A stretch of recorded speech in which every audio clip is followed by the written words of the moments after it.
آج میں آپ لوگوں کو بتانے والی ہوں کہ آج کل کے جو لوگوں کا عقیدہ ہے اور کچھ لوگوں کا اس بات پر ایمان ہے کہ میرے آقا صلوات و سلام کو غیب کا علم نہیں تھا۔ توبہ استغفار توبہ استغفار، یہ کیسے لوگ ہیں، کیسے کفریہ کلمات اپنے زبان سے ادا کرتے ہیں۔ یہ کہتے ہیں کہ میرے آقا کو صرف اس بات کا علم تھا جس بات کی میرے آقا کو وحی نازل ہوتی تھی، استغفر اللہ۔ اس کے علاوہ میرے آقا صلوات و سلام کو کسی بات کا علم تھا تو علم نہیں تھا، توبہ استغفار۔ تو آج میں آپ کو بتا دیتی ہوں کہ ایک بندے نے یہی کلمے اپنی زبان سے ادا کیے تھے تو اس کا انجام دیکھیں کیا ہوا تھا۔ ایک نصرانی مسلمان ہو کر دربار نبوت میں رہنے لگا۔ نصرانی آپ کو پتہ ہے نا کسے کہتے ہیں، نصرانی مسلمان ہو کر دربار نبوت میں رہنے لگا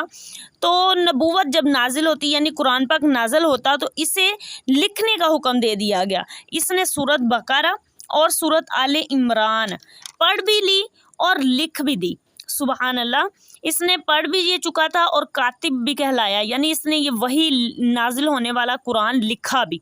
لیکن یہ ایسا بد نصیب اور کافر مرتد تھا کہ یہ پھر اسلام سے نکل کر جا کر نصرانیوں سے مل گیا اور کفار سے جا ملا اور کہنے لگا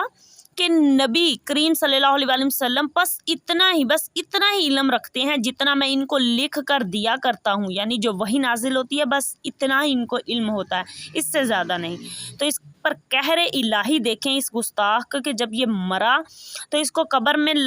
ڈالا جاتا تو قبر اس کی لاش کو باہر پھینک دیتی، دوسری بار پھر گہری قبر کھود کے اس کا ڈالا گیا تو اس قبر نے پھر اس کو باہر پھینک دیا، تیسری بار پھر جب ڈالا گیا تو قبر نے پھر اس کو باہر پھینک دیا، یہاں تک کہ لوگوں کو سمجھ آ گئی کہ نبی کے گستاخ کی یہی انجام اور یہی اس کی حالت ہوتی ہے۔ پھر ان لوگوں نے اس بندے کی لاش کو یعنی اس مرتد کی لاش کو زمین کے اوپر ہی ڈال کر چلے گئے۔